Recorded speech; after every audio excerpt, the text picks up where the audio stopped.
Bem, pessoal, retirada do remédio de pressão, quais são os erros mais comuns que eu vejo os pacientes cometerem, né? E por que é importante você conversar com o médico quando ele vai decidir retirar do remédio? Em primeiro lugar, você entender que a pressão alta é um problema de saúde muito comum, muito comum.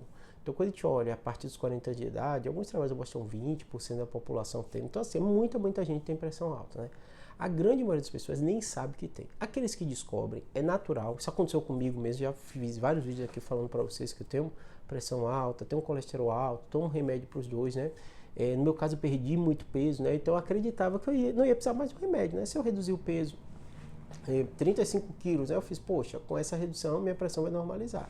E não foi o que aconteceu. E eu vou explicar esses detalhes porque eu vejo no meu dia a dia o que acontece com meus pacientes, né? Então, toda vez que você descobre uma doença, ninguém quer ficar doente, ninguém quer tomar remédio todo dia, né? Passa pela sua cabeça como eu vou poder reverter essa doença. E na pressão acontece a mesma coisa. No meu caso, era a questão do peso elevado, né? O seu caso pode ser outro. E às vezes você está em casa, você começa a mudar aquele hábito, você começa a comer menos sal, sua pressão reduz. E você começa a tomar o remédio. E aí passa por aquele momento de você estar com a pressão estável, a pressão normal, ou a pressão um pouco mais baixa, fica, será que eu preciso mesmo desse remédio? Primeira coisa, converse com o seu médico. Porque quando você mede a pressão, normalmente no momento você está em casa, tranquilo, e nem sempre reflete do que está acontecendo no seu dia inteiro. Então isso aconteceu comigo, né? Minha pressão começou, período da noite geralmente que eu media, eu sou bem metódico, né? Então eu acabo medindo uma, duas vezes, né? A cada 2 dias. Então assim, era bem comum eu medir quase todo dia, né? Especial quando eu comecei a tomar o remédio. E a minha pressão dava mais baixa mesmo, dava 10 por 9. Eu fiz, poxa, será que eu estou precisando mesmo desse remédio, né? E antes não, antes dava 14, né?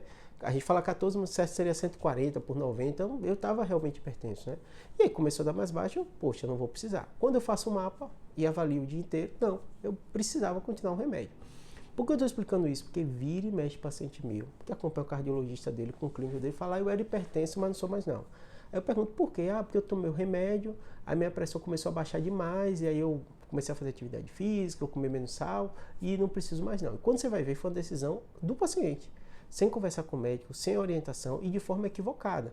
Assim como eu dei o exemplo que minha pressão estava um pouquinho mais baixa à noite, quando eu media, que é os horários geralmente da minha rotina de eu medir, quando eu faço um mapa que vejo o dia inteiro, não, durante o dia minha pressão ainda estava um pouquinho alta, mesmo tomando a medicação, mesmo perdendo peso.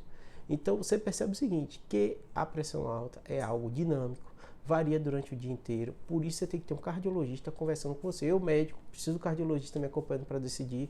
Podia ter feito a decisão errada, porque eu medi a sua noite, é quando você faz o mapa, vê que não era aquilo. Então assim, é muito importante essa orientação, porque se você tira o remédio, sua pressão volta a subir, você volta a ter risco cardiovascular, você começa a ter risco AVC, começa a ter um risco maior de infarto. E porque com o remédio, e já se você tivesse continuado tomando remédio, você estaria bem. O remédio faz a pressão voltar ao normal, esses riscos todos reduzem, tá bom? Espero que tenha ajudado, abraço. Qualquer dúvida, deixa aqui no comentário.